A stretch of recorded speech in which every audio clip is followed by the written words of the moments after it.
Welcome. You're listening to the Renegade River Show, and my name is Mike Hewitt.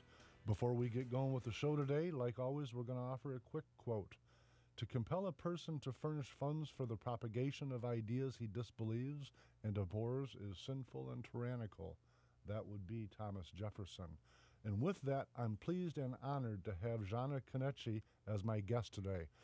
Zhana grew up in the Soviet Union-era Russia, and I believe her life experience and perspective is uniquely important in today's America. Welcome to the show, Zhana. Thank you. Very, very happy to have you on. Hey, what I'd like to do, we've got, during the course of the hour, we've got 3 segments, and I've kind of divided up a handful of questions. But before I even get going with that, I have to tell you, the 123 pages, I think it was, that you provided me with, I've written a novel, and I'm absolutely amazed that you were able to write this in a second language. I can't begin to tell you how much respect I have for your ability to do that. Oh, thank you. Yeah, it was very, very, very, very well written to start with, and beyond that, it was informative. It was a fascinating read, and like I say, I think your life experience is uniquely important to us right now in America.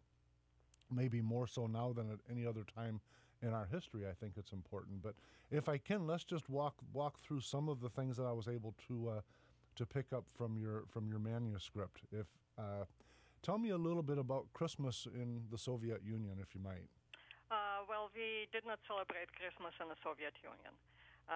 As I mentioned in a book, we had Christmas was actually eliminated with reign of Lenin as soon as he made a new country. They did leave for celebration New Year, and they switched all relics which were kind of for Christmas tree, and like Santa Claus, which is in Russia, it's a little bit different name. It's Father Frost. So they made these relics attributed to the New Year, but not to Christmas. And even Star of Bethlehem on a Christmas tree became a New Year, or not New Year, Soviet Union star. So, and that holiday was returned back to Russian people with when Yeltsin became president of Russia. And people did not even know how to celebrate this holiday. You know, I have to tell you on that point, there's as you're aware, there's been a lot of concern in America over the pushback against Christianity, and frankly, in my view, against any faith. And so, even in my own novel, I refer to the Christmas tree, and my novel is suggesting what America will look like in the year 2029, and in that I referred to the Christmas tree as a holiday tree, and of course I wrote that a few years ago, and I see that it's already here. There are already school districts and in geography within America that are calling it a holiday tree. But I'm a little bit curious from your vantage, what rationale did the Lenin regime use when they terminated Christmas as a celebration? I'm trying to understand how they could have gotten the people to agree to that as a good idea. Well, first of all, it was basically in the very beginning of forming the country, and obviously following the Marxist idea, and his idea that it was his quote that religion is opium for the people, and so they wanted to build a secular society, and it was on a parallel to the war to the rich people, or bourgeois, how they called it. They started war on religion, and well, it's all on a foundation of secular or socialist society. It's abolition of Christianity, because they wanted to make state as a god for people. Abolition private property, which is basically war on firstly on rich people, but then it spread on peasants too, and abolition of the family. And basically abolition of the family goes through the taking children away from the people or responsibility of parents to raise their children as they wanted and raise children in a new communist morality as a government wanted them to be raised.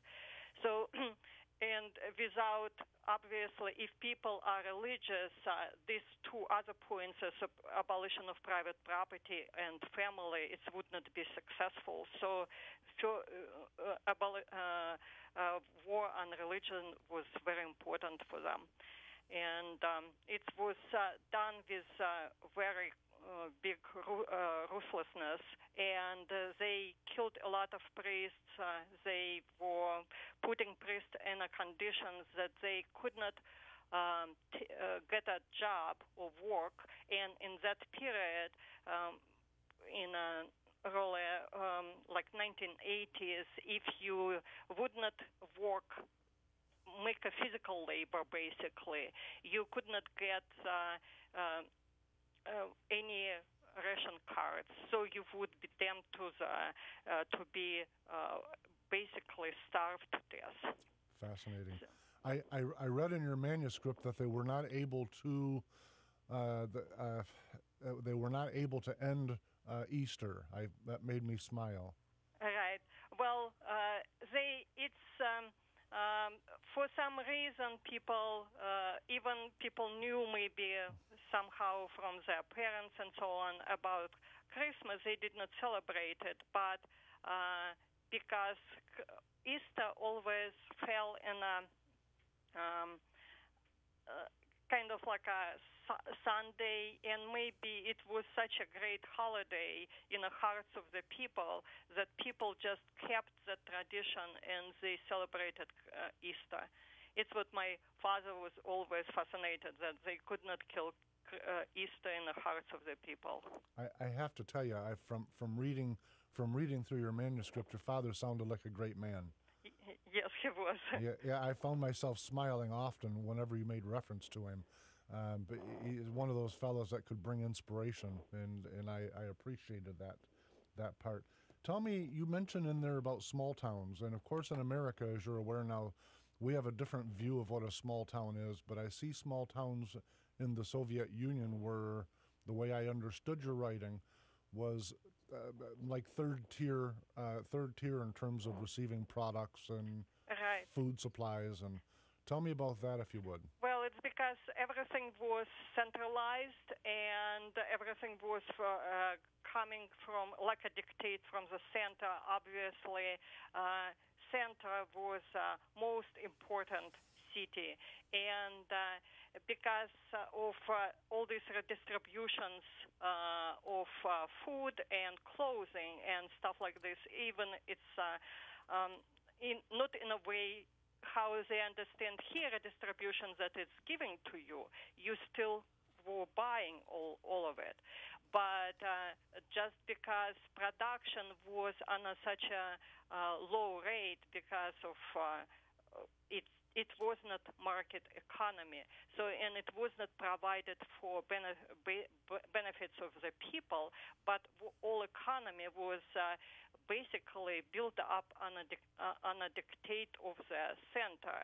What they told to do to collective farms or what they told to do to other factories, then it was produced. But it's not like when people making choices and like in a market economy, and when people have interest to provide to other people products that they would be these people who provide the product, they would get a benefit. So everything was not.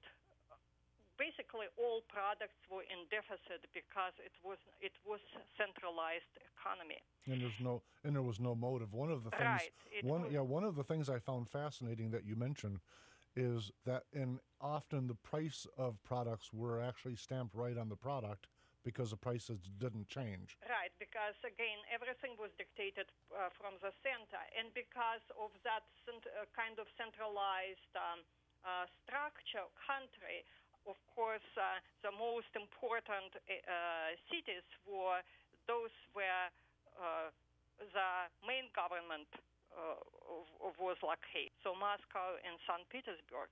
Then it was other next cities. It was like on a region, like here it would be like state, and then maybe county capitals, kind of like this. And all other cities, they were not already important, and basically over there, everything was in a complete deficit. Right. You wrote at one point recalling seeing only bread and vodka on the shelves. Right. That was mostly in villages, because villages lacked of everything. Now, what years would that have been in? Just so. Well, that was throughout all years, basically, as far as I remember. And in the beginning, when perestroika started, actually we started seeing some products, but then it's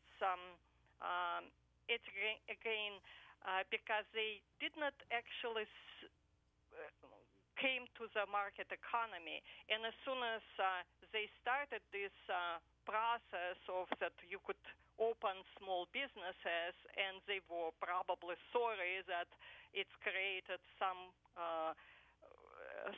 strata of society which was a little bit richer than others. They tried to suppress it, and it was by very high taxes, and it was all over real quick.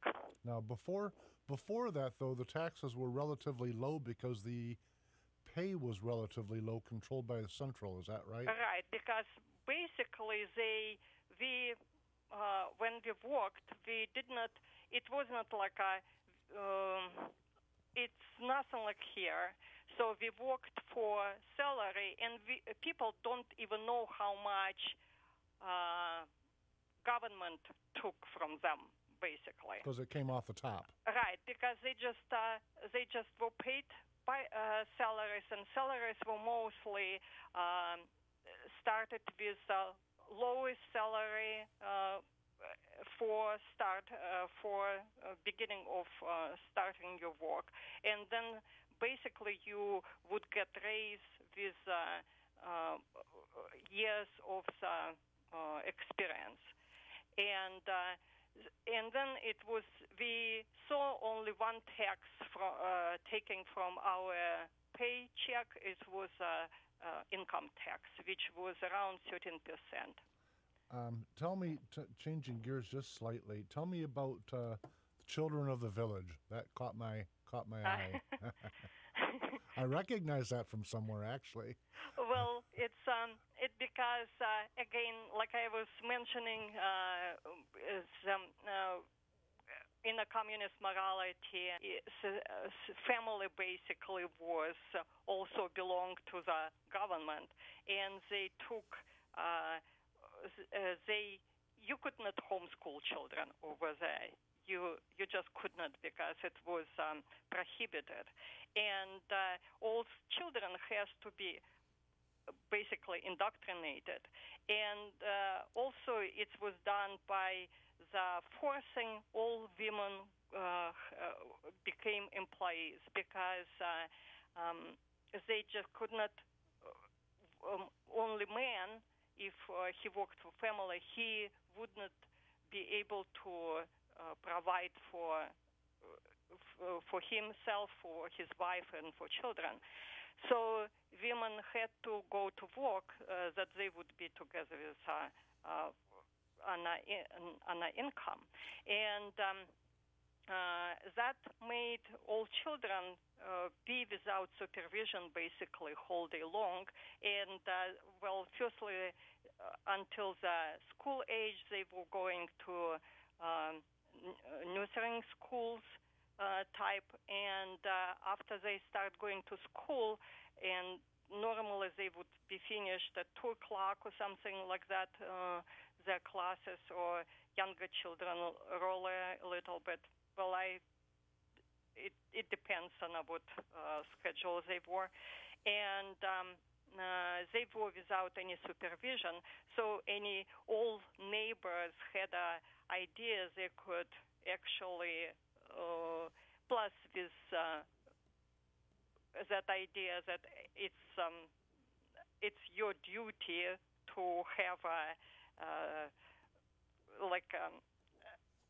to provide a action. I kind of lost my thought there. That's okay. Tell me this though before we run.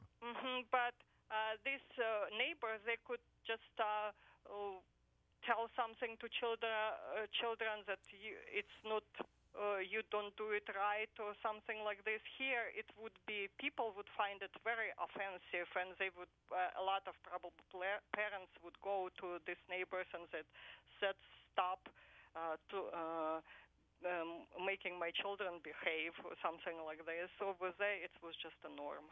Wow, we're gonna go to a break shortly, but when we come back, I'm going to ask you a little bit about Grandpa Lenin and some of the rights that I found in former Soviet Union's constitution. So stay with us, and Jana, we will be back after a couple commercials. Okay.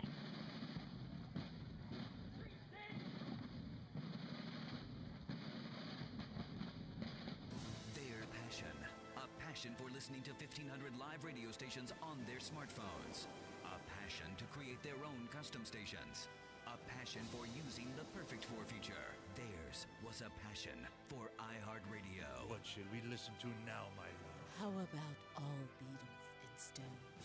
You temptress. Download the free app passionately at iHeartRadio.com.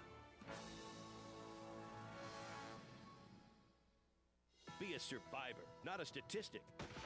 Renegade River in Spring Lake has new and used handguns, hunting guns, sporting goods, and survival gear. Protect your rights and your freedom. Ask about their CPL classes. Renegade River, the police station in downtown Spring Lake.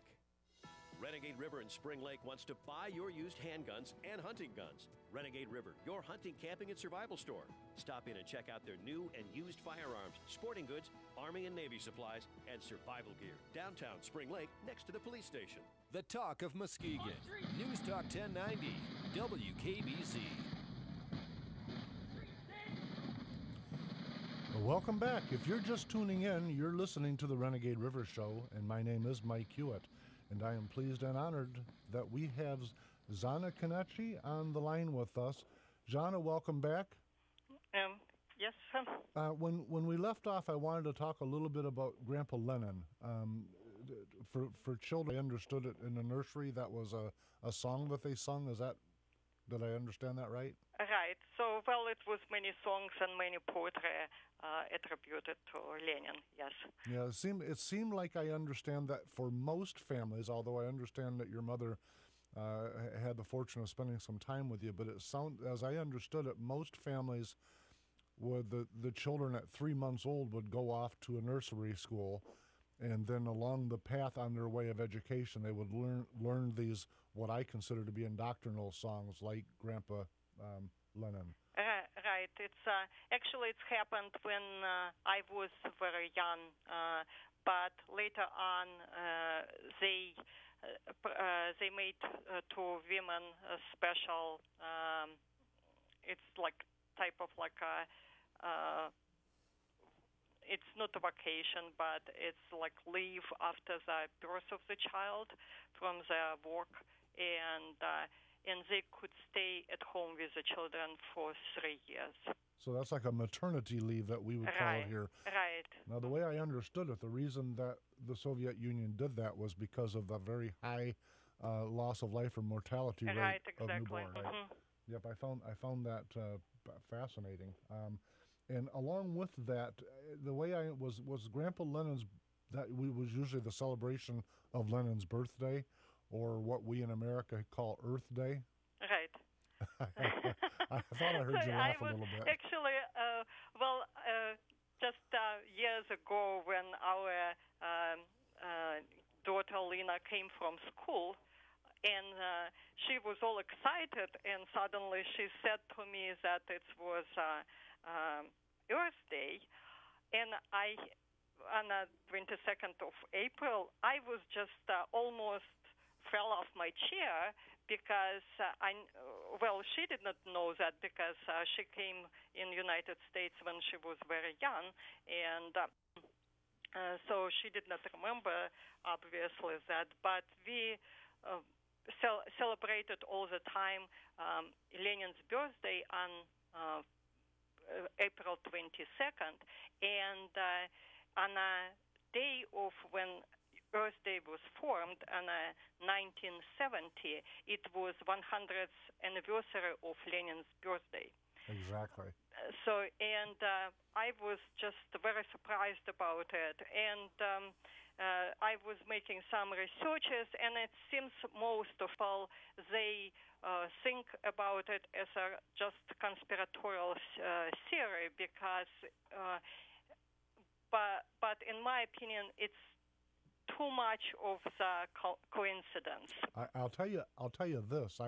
I think a lot of conservatives like myself have been talking about that for most of my adult life, actually, and with that, in the last 2 or 3 years, some of the people in the far left here in America have stopped.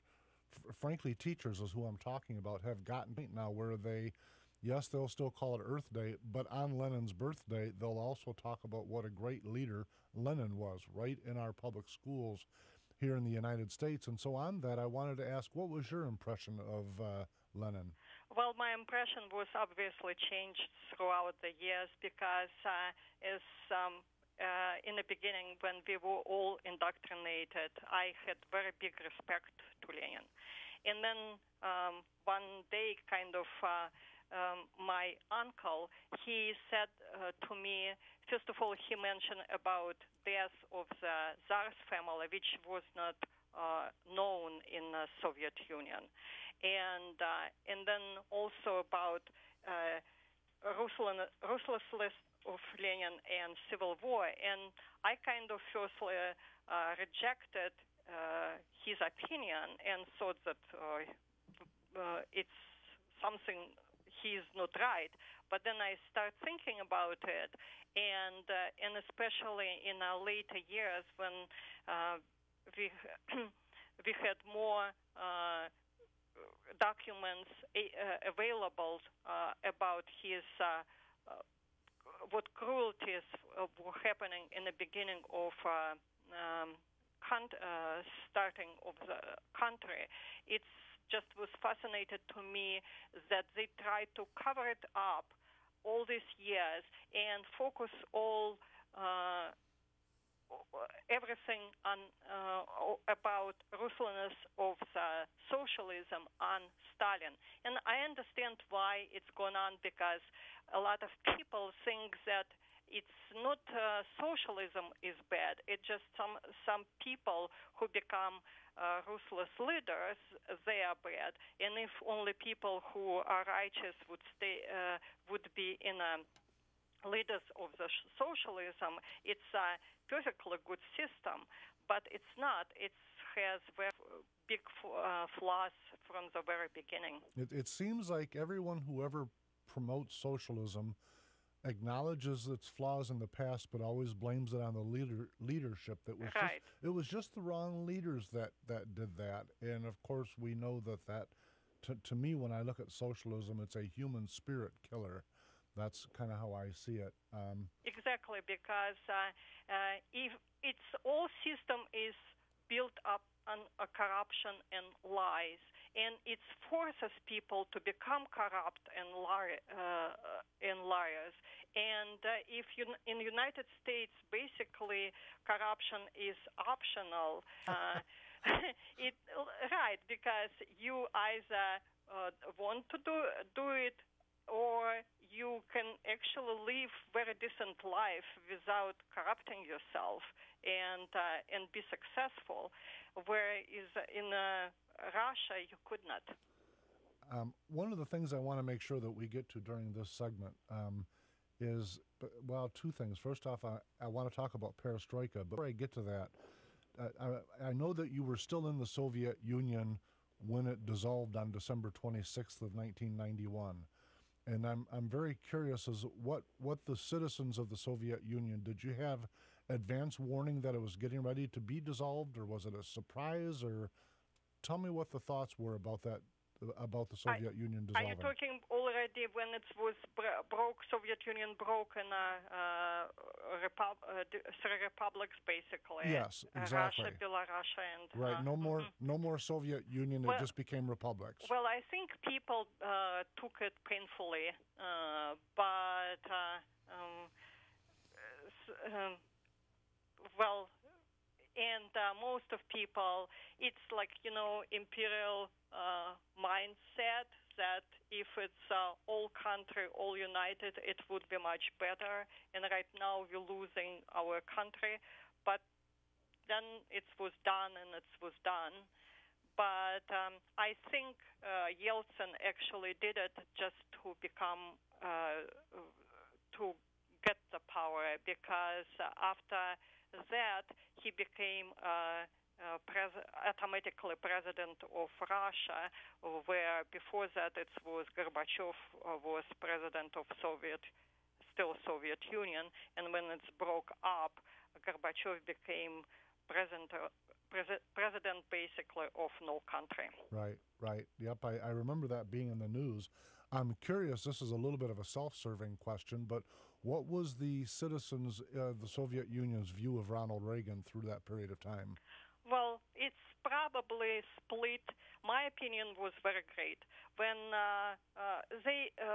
when Reagan came, basically at the same period of time with Margaret Thatcher. Right. And I was actually listening his interview, and I was very impressed. And I liked his humor. I liked his knowledge of socialism, basically. And he even quotes some Lenin's famous words, which in Russia all people knew. So it was, and he actually, some correspondents, they try to kind of show him, be disrespectful to him, and try to show that he is not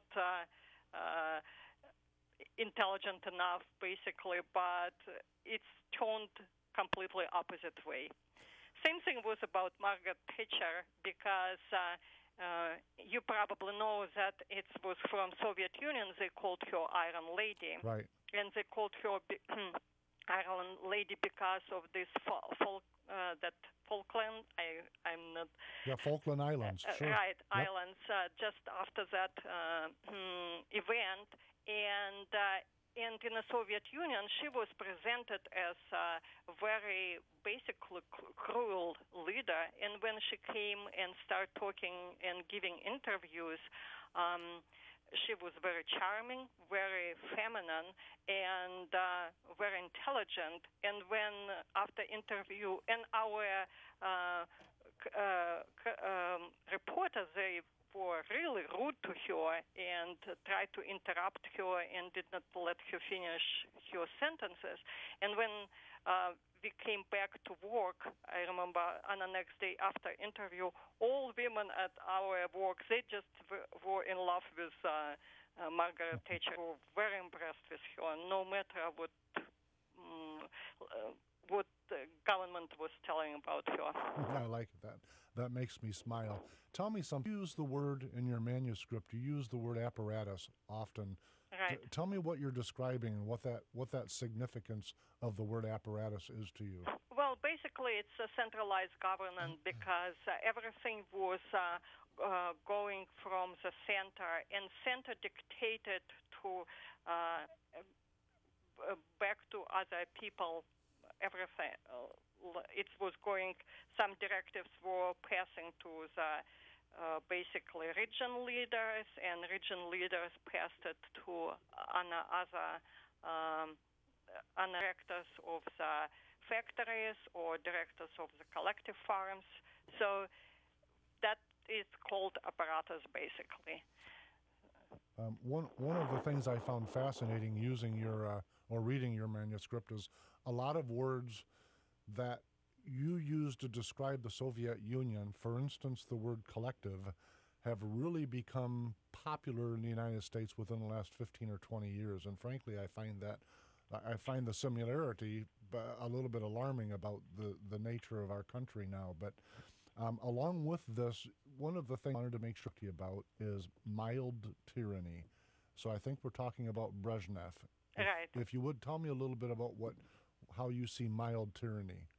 Well, it's kind of like it right here, right now, basically, because anything coming from the government, and maybe it's like with Obamacare, for example, when it's people don't accept it, and a majority of people do not accept it, but they hardly can do anything about it.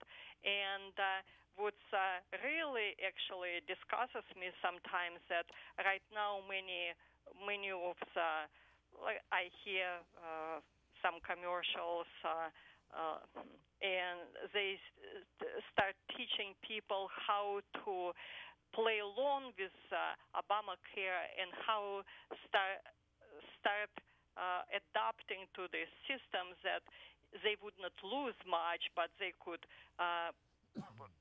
try to cheat the system and find a way how to gain something out of it. That reminds me very much of the Soviet Union, which is really scary, actually. It is to me also, even here in Michigan, with where our government is controlled by Republicans, both in the Senate, the House, and in the governor's office. We are preparing for a health care exchange, meaning rather than pushing back and pointing to the 10th Amendment, we're preparing for it. And I find that just abominable, but especially when I read the excerpt from your manuscript that describes what happened to the people when the Soviet Union ran out of cash and ended health care. It was a lot of people without a lot of health insurance. Right. We did not have basically health insurance. It was because in a Constitution, it was guarantee for the people providing that they have rights for the health care. So because of that, we did not have a health insurance, basically. It's something different built than it's here. So, but when government ran out of money, they basically cut off all people of free health care, and they said to them that now we don't have money and you have to pay for your if you go to the doctors. Right. And but actually quality of care did not become better with pay. It was even worse, but now they had to pay. But on the top of that, it was hyperinflation, and people lost all their savings. So all these old people, they were in the face of the really. It was kind of really for them just horrible because they did not have. Well, the thing I guess I want to make sure that I understand correctly. I know that it wasn't a form of insurance, so insurance premiums weren't being paid. But as I understand the Soviet healthcare system, if I were a Soviet citizen and I worked, my wages would be reduced. I'd be getting less wages, so that the government, the apparatus, could use those monies to support the health. So I mean, it wasn't free. We were paying for it. I say we, the citizens of the Soviet Union, were paying for health care, only they just got lower wages as a result. So what happened, the way I understand it, is all the wages that they had yielded to or given up were gone and wasted on a system that was, the way you describe it, of lower standard and got terminated anyways. Right, exactly. And it was the same thing. It was for free education and as well as for free health care. Right, and the way you described it, the education was also, at least higher education was lower standard. Did I understand that correctly? Right. I'm not sure how people would take it here, but it's right now it seems like in colleges it's going the same way. But I was describing education when I went to college, so it was in 70s, and in that period of time, they were among our students. We had opinion about college education in the United States was much higher standards, and only because I guess in that time people were able to choose their curriculum, where in Russia, in college education, you could not.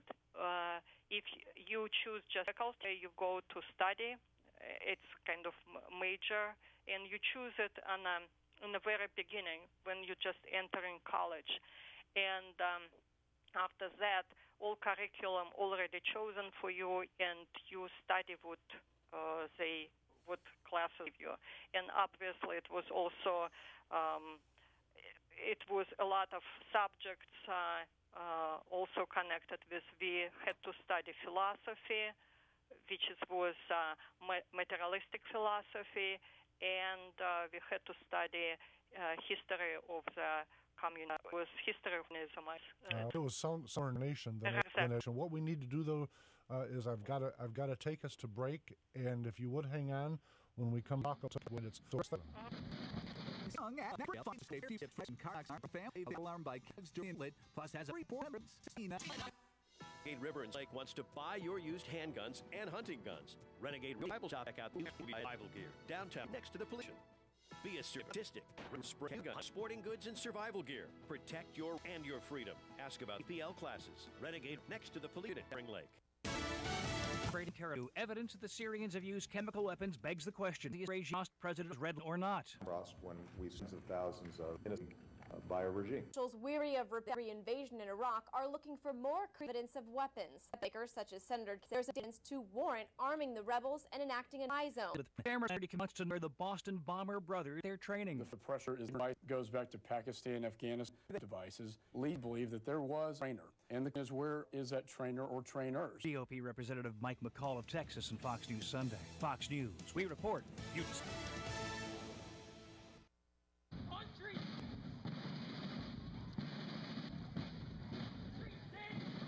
Welcome back. You're listening to the Renegade River Show, and my name is Mike Hewitt. If you are just tuning in, we've got Jana Konecki on the telephone with us, and her and I are talking life experience in the Soviet Union. And coming into the final segment, I've got a whole bunch more questions. If I could get you, I think there's a little bit of your perspective, the difference between communism and socialism. Okay. So, really actually final stage of the socialism. It we learned it at school. It was not. They did not call communist country as it called right. It's like we still had money and we still had to be a last stage of capitalism. It's by the teaching of Lenin, communism is a final stage of the socialism, and when all countries around the world will become able to be completely centralization of everything and and obviously to each heard of that here in the United States, but tell me that. Speaking of the United States, go through us. What were guns in the Soviet Union? We did have weapons were by only hunters. So if you get a hunting license, you were able to get guns, not rifles, basically. Were you able to own them, or did you rent them? Or? Yes, okay. You was able to own them, and big hunting knives. So if you will not be able to buy big hunting knives without license. So, but it's interesting when researching for the book, I found out that in the beginning when Lenin was making all gun rights were taken from the, like he was describing, parasitic classes. And only people who were willing to protect socialism with and people some was whole decision. Tons, as you're aware, in our of the question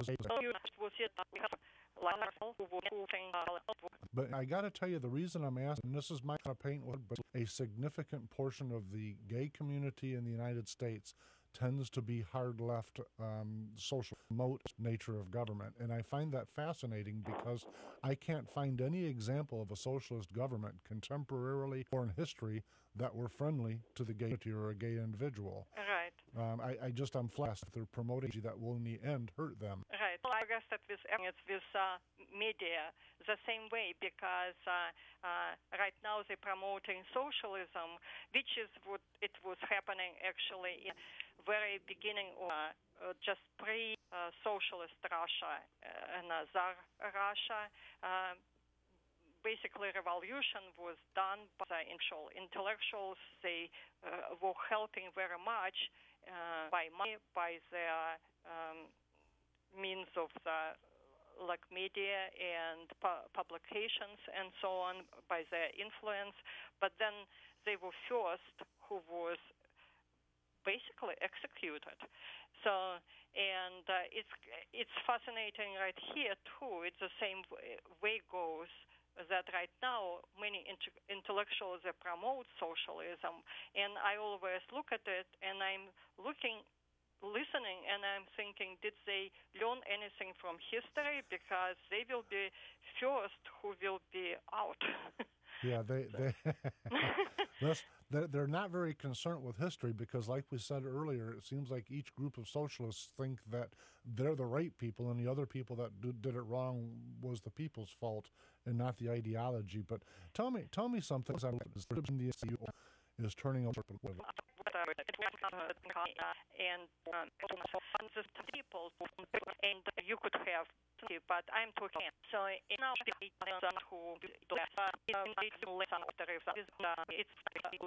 think you're right. One of the things have you describe it, and one of the showed a family gathering around 1958, and there was gotten a new radio. Was that my? I guess they got first radio, and they were very proud of it, right? Right. So. And I wasn't even on the air then. It's kind of hard to understand. Right. I got to tell you, now that you're in America, we've only got a couple moments left, but I want to get your impression. Are you happy with the direction that America is heading in, or are you concerned? No, I'm very concerned because right now it's remind me that pre-revolutionary Soviet Union or Russia, where we're talking earlier with socialism and other people, with basically break up morality, because it just before the revolution, it was happening the same thing in Russia. It was very big breakup of morality in the high society classes over there. You know what?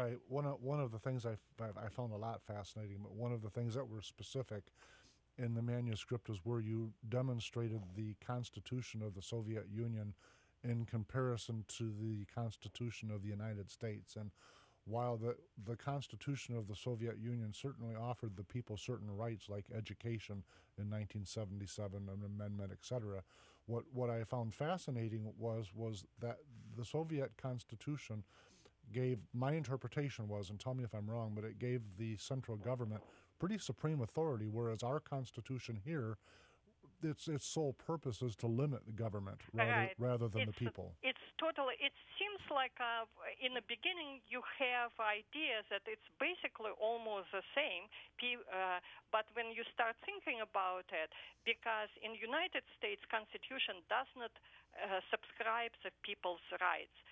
They just say that people's rights are many, but in a Soviet Constitution, they describe as well as people, and United States Constitution, it's basically just a limitation on government. It's only what it does. Where in the Soviet Union, they did provide rights and duties of the people in the Constitution. And it's what fascinates me, that it seems like many people start here maybe from frustration or something, they just start seeking for the putting these rights of the people in the Constitution through the marriage amendment, for example, through the parental rights amendment, through the this type of amendments, which actually has to be about morality of the people and should not be in the Constitution. Absolutely, you're correct. But they putting in, because in Russia society was secularized, they try to put that morality on people through the Constitution. They even it was even one of the obligation of the Soviet people was taking care of children has to taking care of their parents. It seems like, at least my interpretation was that the Soviet Constitution offered some specific rights to the citizens, but reserved all of the rights, spoken or otherwise, left beyond that for themselves, the government. To the state, right. Whereas the United States does it exactly opposite. It enumerates the powers of the government, period, and it says everything else belongs to the states or the people. Right, exactly. Yeah, now we've got people here in our government at high levels, including the president and a couple members of our Supreme Court, that admonish our Constitution for its limits on government, and I think it's the one thing that's allowed us to have the standard of living and the freedoms that we still do. Exactly, and it would make us free people here. Exactly, because as soon as they will start describing our rights and our obligations through the Constitution, we are losing our freedom. Yes, to me, when I look the world over at the different constitutions that there are, it isn't that the American people are better than anybody else, but our Constitution allows us to be and to strive to be something better. And I think that's for me, that's really the bottom line difference. Exactly.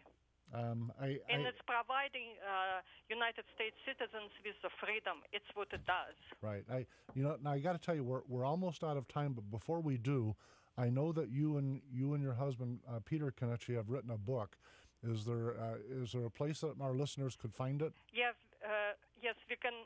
You can go on our website. It's www.peterkenichi.com. It's PeterKonetchy.com, and you can find the books there. So click on a book, or you could order on Amazon. Well, there in the same website, it's a link to Amazon order also. But make sure that when you will get it on Amazon.com, it would be second printing, because on the first printing it was when we were writing the book, we included a lot of new stuff there. Very nice. Thank you. You know what? The music is on, so we've got to go. Thank you, listeners. Thank you very, very much for being my guest, and we'll see everybody next Sunday. Thank you very much. I enjoyed it.